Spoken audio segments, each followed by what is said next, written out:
Então, se nós for pensar na humanidade, lá no começo, as pessoas produziam nas suas fazendas. Eu gosto de falar sobre terra, né? Gosto de falar sobre propriedades assim mais rurais, e viver no campo.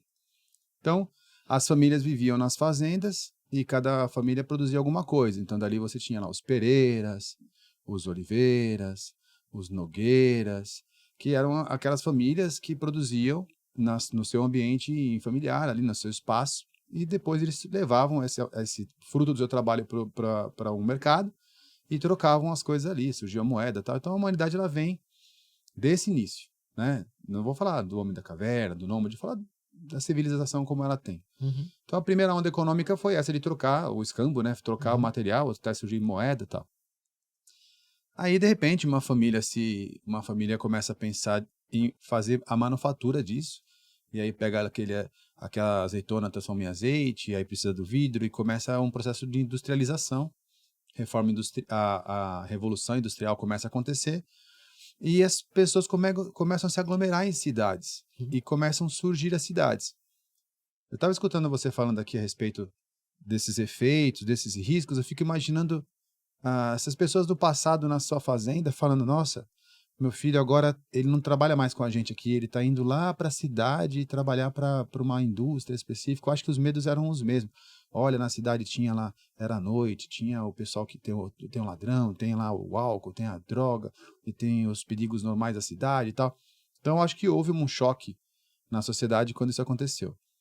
As cidades, elas surgiram em volta de grandes negócios e aí atraem outros negócios, e isso foi acontecendo demasiadamente. E hoje a gente está no meio de selvas de pedra e acha isso normal. Está acontecendo de novo. É a terceira onda da revolução econômica, e agora as pessoas estão se aglomerando novamente, mas onde? Em espaços digitais.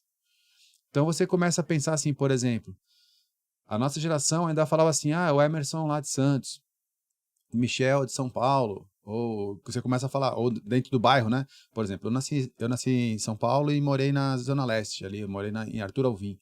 Então, aí fala assim: fulano da ZL, da Zona Leste e tal. Então a gente ainda rotulava as pessoas geograficamente.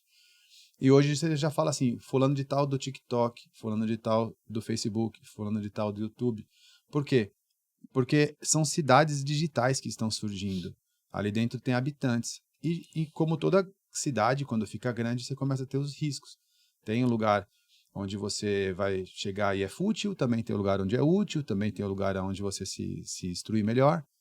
São cidades. Então, a gente só tem que aceitar que isso é uma realidade, não tem mais como, a nossa mente está voltada para o digital, nossa tecnologia está voltada para o digital, e a gente vai chegar lá e vai encontrar ladrão, vai encontrar pessoas honestas, vai encontrar bons negócios, vai encontrar tudo, porque são cidades digitais que estão surgindo.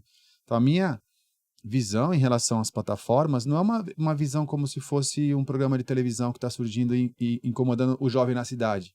É uma nova concepção social. Não tem mais como voltar atrás. É isso.